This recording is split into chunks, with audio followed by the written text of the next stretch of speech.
Good morning, good afternoon, good evening, depending on where you are. Welcome back to another actual Let's Play presented by Dungeon Dude Productions. If you don't know my voice, my name is Brandon. I'm the DM for the Dungeons and Doofuses podcast, amongst other things. And today we are playing Whatever Happened to Edith Finch.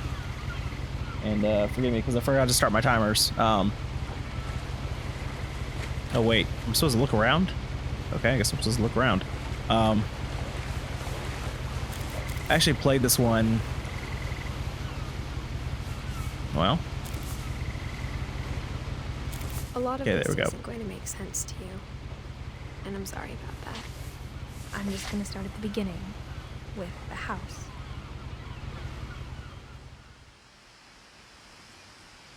Not to forgive me, not to be super depressing. Couple things. This is my second video of the day. The first one I managed to record with no commentary. But I wasn't allowed inside half the rooms. So that was kind of disappointing. And I wanted a little bit of a change of scenery. So we're going to be playing this one today. Whatever Happened to Edith Finch. Inside the mailbox were bills from 7 years ago, marked urgent, open immediately. As I was saying, not to be depressing. So this is one of the few games where I actually did finish it and found it to be back since my brother Lewis's funeral. Very emotional, very sad, pulls at a lot of heartstrings. A very well done game. Well, my mother left me a key, but didn't tell me what it unlocked. Maybe she thought I'd know, or she thought that the mystery would be enough to bring me back. And I don't know. So I lost two loved ones back in 2019. My father and my sister. Even after I inherited the house, I never thought I'd come back to it. And for whatever reason, I have questions about my family that only the house knew the answers to. This game really gets to me, you know? The woods around the house have always been uncomfortably silent. And it feels kind of silly. They're about to say something, but never do. But I hope that you enjoy this Let's Play of this game. I like I said, I really enjoyed it. I feel some level of comfort playing this, having lost one loved ones, and having had tragedy in my life. So hopefully you enjoy it. It's a great game. It's a really great game with a beautiful story to tell. I remembered it, the way I'd been dreaming about it. As a child, the house made me uncomfortable in a way I couldn't put into words. Now, as a 17-year-old, I knew exactly what those words were. I was afraid of the house.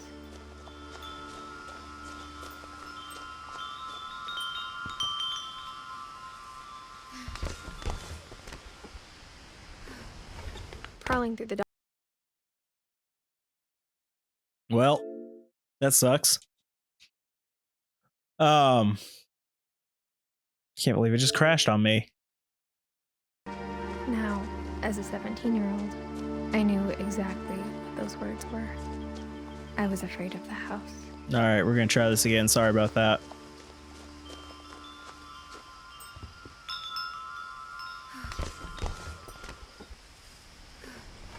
Crawling through the doggy door used to be a lot easier when I was 11. So this is the game. Walking through the house and exploring the story of your relatives. For the first time in years, I felt like I was home. And coming to understand what happened to them. The table was still a wreck from the night we left. Nothing in the house looked abnormal. There was just too much of it, like a smile with too many teeth. Mom always told me to stay out of the basement, so I wasn't too surprised when the key didn't fit.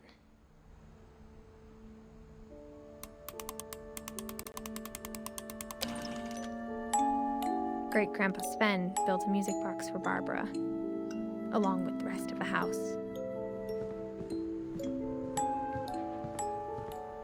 I don't know, this game just gets to me. My mom wasn't much of an optimist, but she never stopped believing that my brother Milton was alive. Oh, there you go, that's why. A lot of things got left behind in the whirlwind of that last night. Yeah, it's so sad. Edie told me once that every Finch who ever lived is buried somewhere in the library. After Milton disappeared, Mom sealed up all the bedrooms. Then Edie retaliated and drilled peepholes.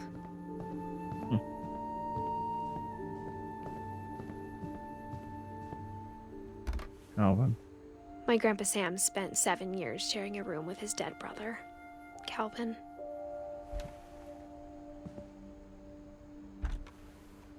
As a kid, I just assumed every house had peepholes and sealed rooms you weren't allowed inside of.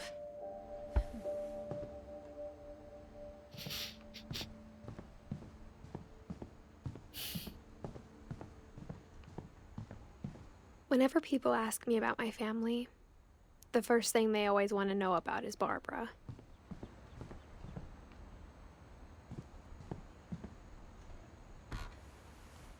Barbara was a child star for 2 years, until America grew out of it. Edie's father, Odin, built the original house. Mom must have locked the third floor stairs on the night we left.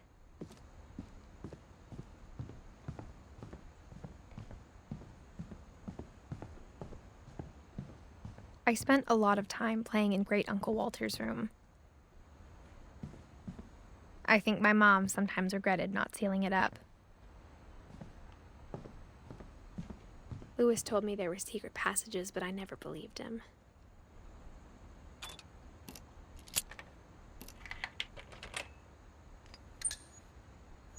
Turns out, my mom was really good at keeping secrets. Now So that it was is time to something find out really- what my mom had been afraid of. Really cool about the game is like all the rooms are locked off, but you find these secret passageways to get to each room, and through it you learn about the From the paintings family on the wall, it was clear my brother Milton had been here before me. and Reading who this, they are. maybe it sounds like I had a plan, but I had no idea what was behind that door. How they lived. Just like I had no idea where all this was gonna lead. And I grew up. Molly's gerbil had a tiny bedroom with its Whoops. own even tinier gerbil cage. but anyway, you might have picked up on it. She is, Being inside for the first time, I felt like I'd stepped behind a painting.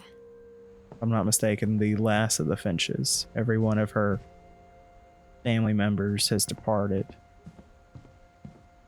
through strange means. Here's Molly. December 13th, 1947. Dear Diary, I'll be gone soon, but I wanted to tell somebody about what's gonna happen. It started when Mom sent me to bed without dinner. I woke up and I was starving, so I looked around for something to eat. The gerbil food was dry, but I didn't mind it.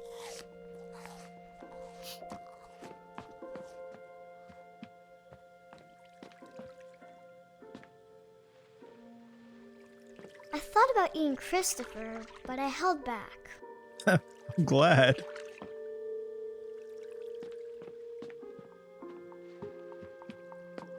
Really sad she ate her fish.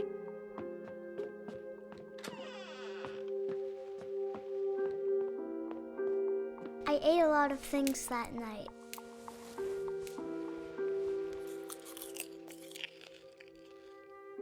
Fake I berries kept eating and eating. and toothpaste. Ugh. Then I heard chirping outside my window. It was a barn swallow going back to her nest. I reached out for her.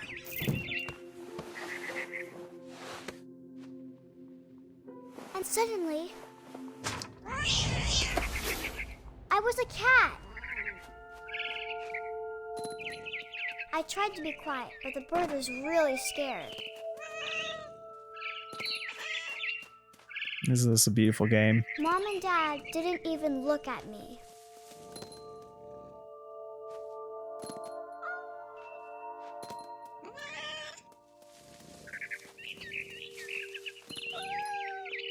The babies were all gone.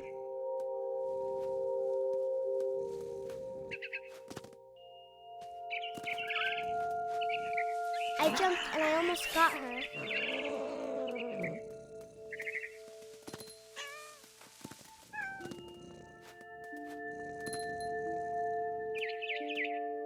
I could tell she was getting really tired. Now I was up in the big tree.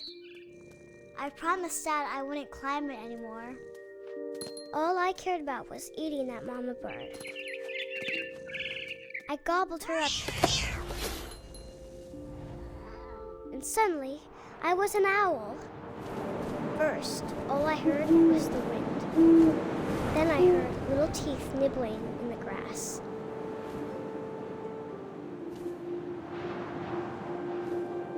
It's a weird game. Beautifully done. Just beautifully done. Rabbits.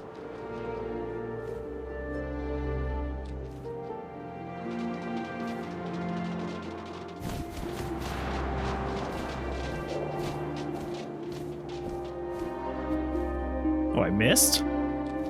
Oh, whoops. All right, well, let's try again.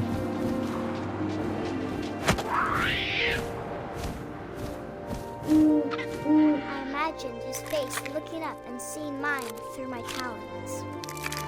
I swallowed him up, and I didn't chew one bit. Then I flew off to find something bigger.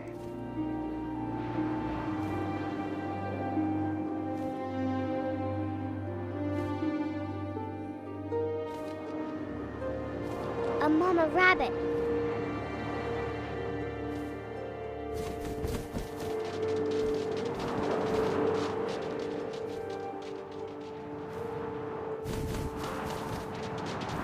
There we go.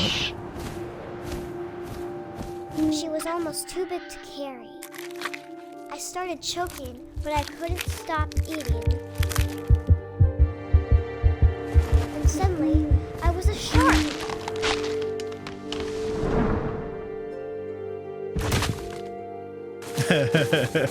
This part's kind of funny because now you're trying to flip flop into the water. Oh, jeez. That kind of ruined it. There we go. Flip flop. Just flip into the water. I rolled off a cliff and into the ocean. Now, I was hungrier than ever.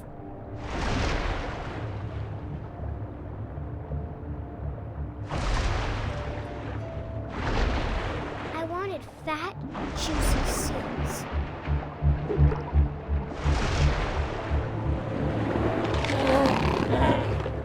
I tore off her flipper, and it tasted really good.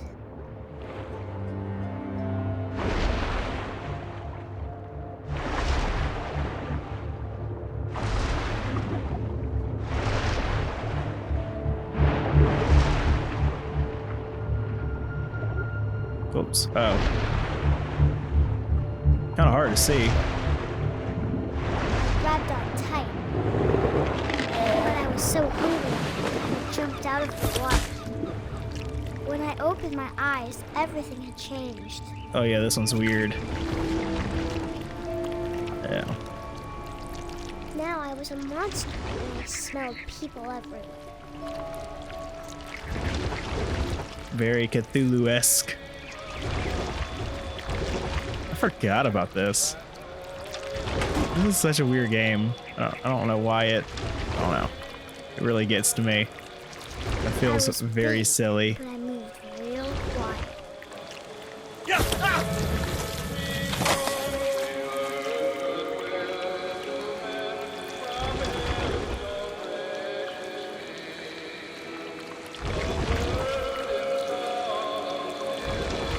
I wanted to stop, but also I didn't.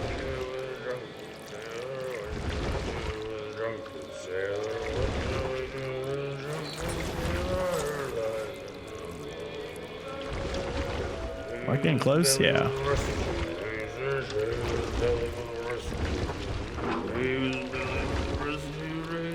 the last passenger, I was still hungry. And to cross the water, I smelled something new. Something I had to have, so I swam towards it.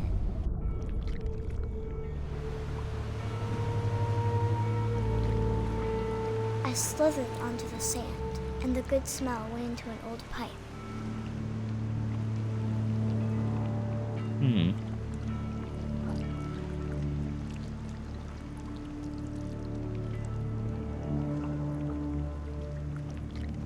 Oh no.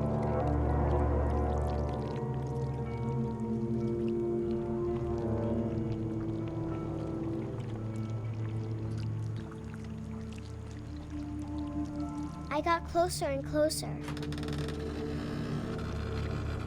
Oh no. Come on now.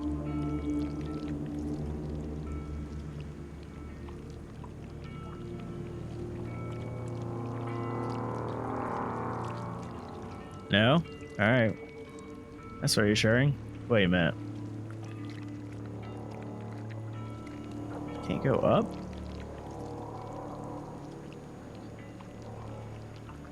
Oh.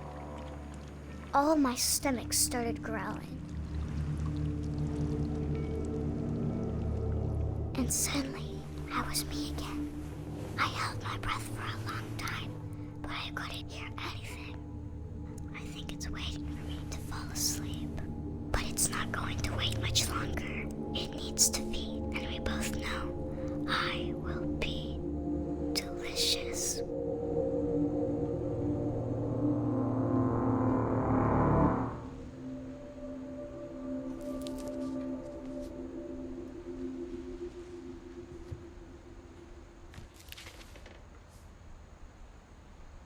I'm not sure if I believed all of that, but I'm sure Edie would have.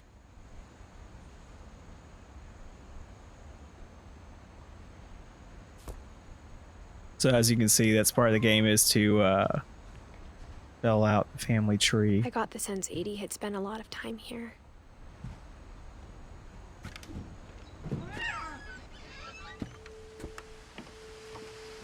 This That will be was- obvious later, but my mom never told me any of these stories.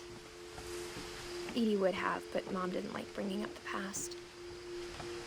Though, when we adopted a stray kitten, she was the one who named it Molly. I spent a lot of time in Great-Grandma Edie's room. Her room was like a museum. For 500 years, the Finches have been famous throughout Norway for their fortune and misfortune. Oh. Odin Finch buries the latest victims of the family curse, his wife Ingeborg and their newborn son, Johan. On January 7th, 1937, he set sail with his family and his house, hoping to leave the curse behind. But 40-foot waves off the coast of Washington send the house and Odin to the bottom of the Odin's sea. Daughter Edie, with Oops. husband Sven and baby Molly, step ashore on their new home, Orcas Island. Odin Finch is the first to be buried in the new family cemetery. His daughter Edie is already dreaming of a new Finch house.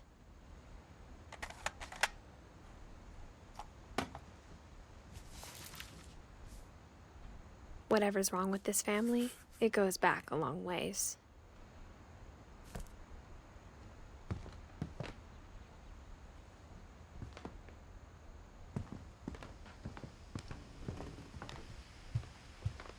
When Edie told people Sven was killed by a dragon, she could also have said he was building a dragon-shaped slide that collapsed. One summer, they evacuated the island, but Edie refused to go. For a few weeks, she was a celebrity. I hadn't thought of myself as Edith Jr. for a long, long time. Edie gave a big interview about a mole man living under the Finch house. My mom was furious.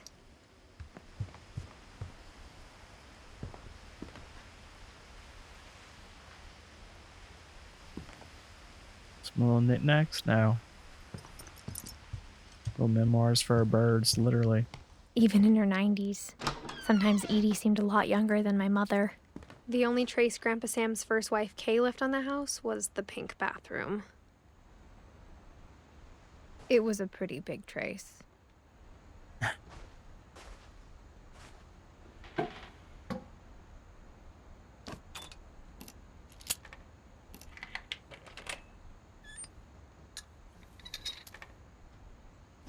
There's a secret in this bathroom. It's in the last place you would look. It isn't in the cupboard. It's hidden in this book.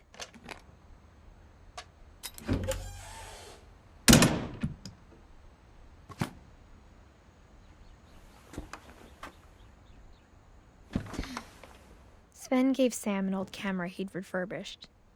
He never put it down.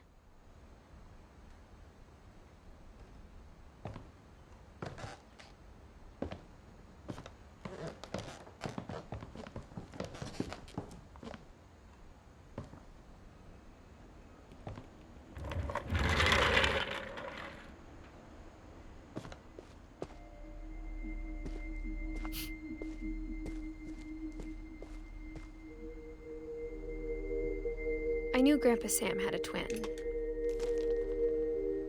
and that he never talked about him. I guess my grandpa didn't like history any more than my mom did.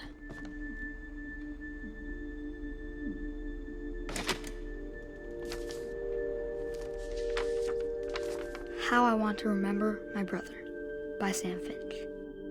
The thing I remember is that when he made up his mind, that was it.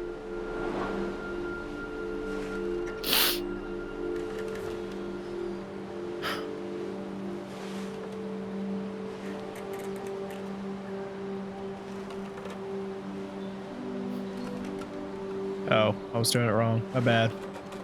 My brother said he'd die before he ate another mushroom. And he did. At Barbara's funeral, we swore we'd never be afraid again. And he wasn't.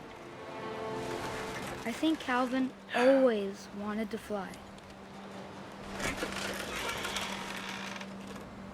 Sam! Calvin! Dinner's ready! Coming! But that day, he finally made up his mind to do it. I told him going around was impossible.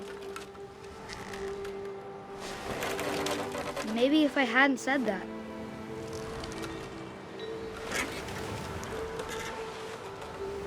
Calvin! I'm not gonna tell you again! maybe if the wind hadn't picked up, then maybe he'd still be here. But I doubt it. I think he'd already made up his mind. That's what I want to remember about my brother.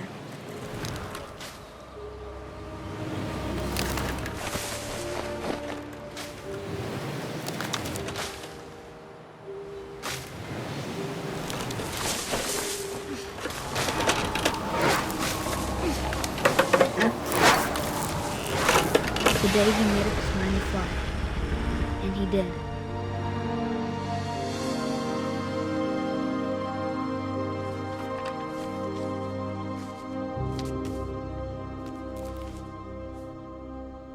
Calvin's story felt strangely familiar. When I was younger, I remember trying to do the exact same thing. Ooh.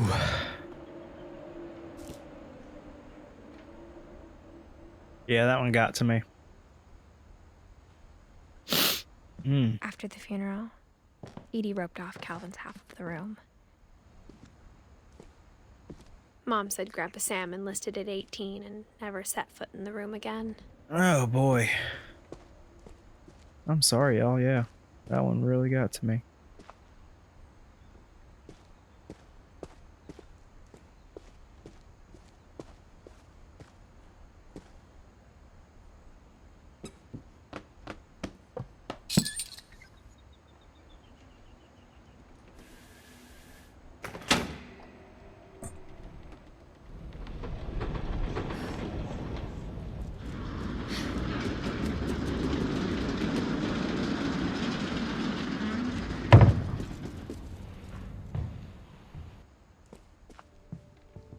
passages were a pretty tight fit.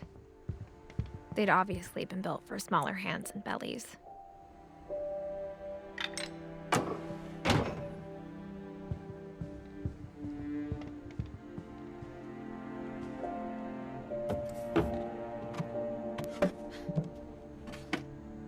Growing up, I always thought of Barbara as a child star. I never thought about how hard it must have been for her afterwards.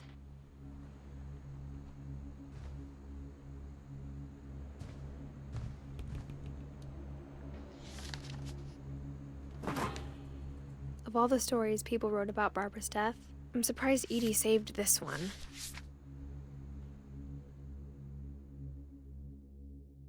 Old Jack here with another ghastly tale inspired by America's most unfortunate family.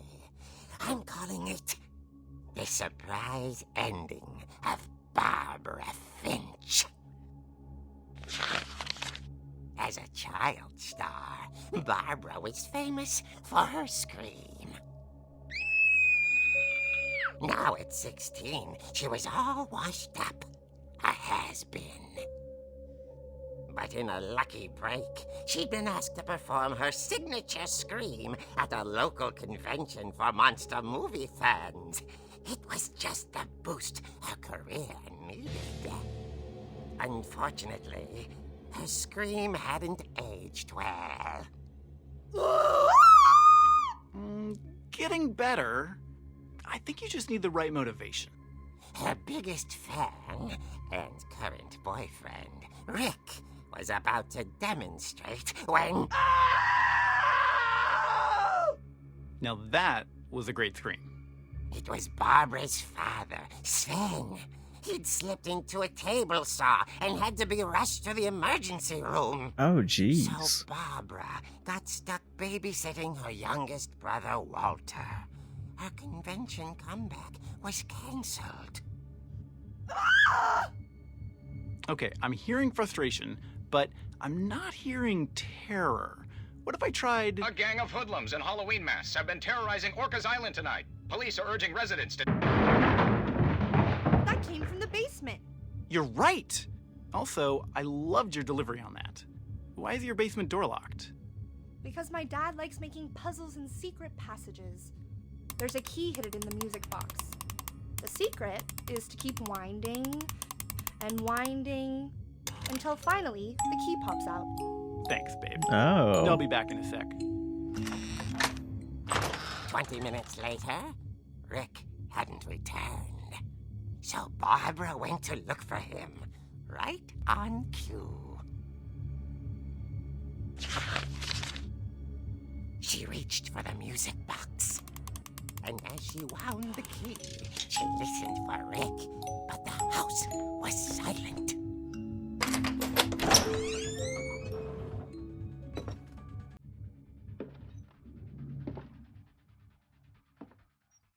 She found Rick's crutch and imagined the worst.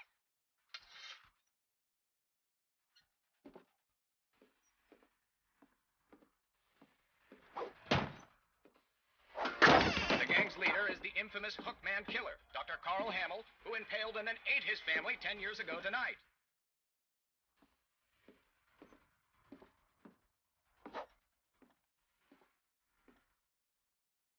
Am I even going the right way? Oh, okay. The old fridge rattled and grew still.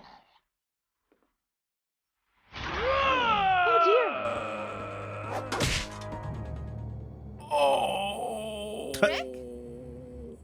Barb, relax. I was just trying to scare you to help you find your scream. Well, I'm not scared, Rick.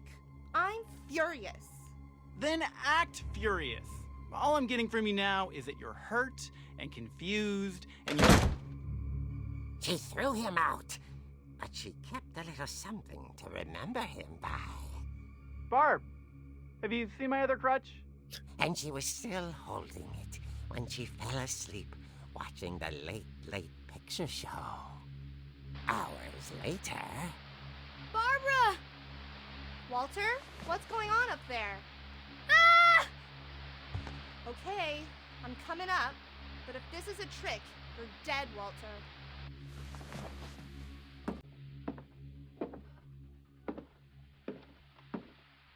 Oh, that's a cool chair.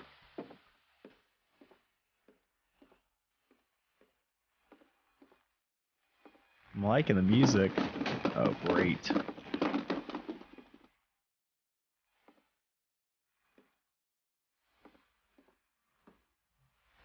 Walter had vanished, but his bedside radio was still on. Orcas Island police describe the man as 6 feet tall, with a steel hook for a hand.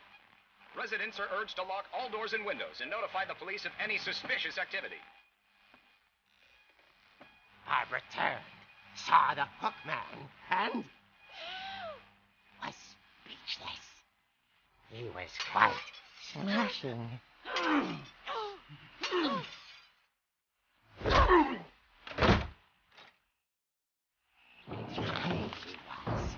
He couldn't get enough of Barbara. Okay, Barbara, there's gotta be another way out of here. That night, she played her part beautifully.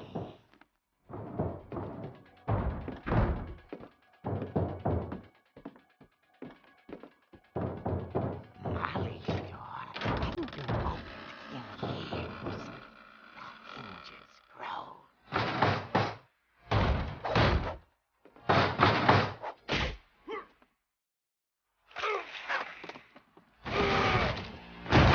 He wasn't moving, but she sensed the story might not be over yet.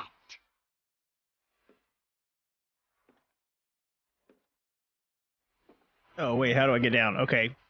Sorry, there are the stairs.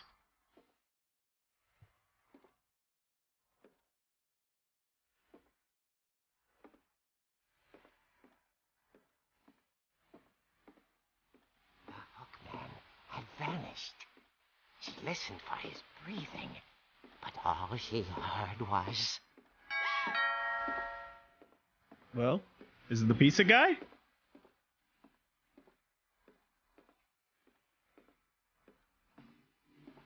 At the door, she heard whispering. It was coming from inside the house.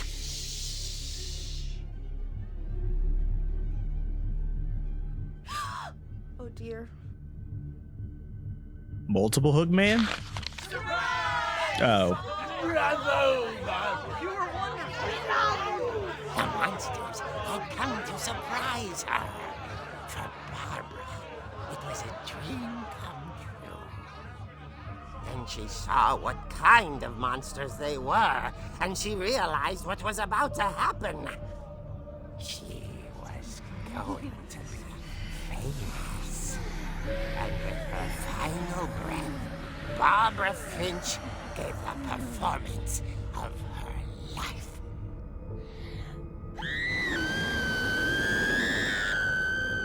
I wasn't there myself, but I hear Barbara was magnificent.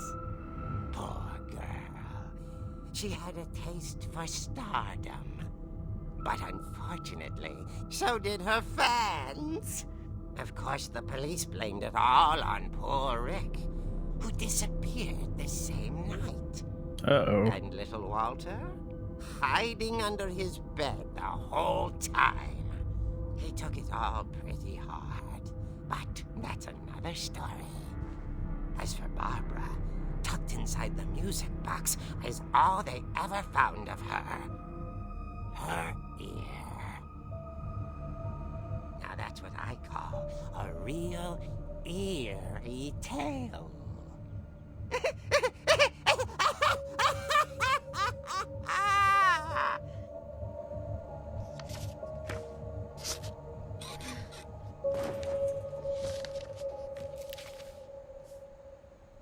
Edie told me all Barbara wanted was to be remembered, as absurd as that comic was.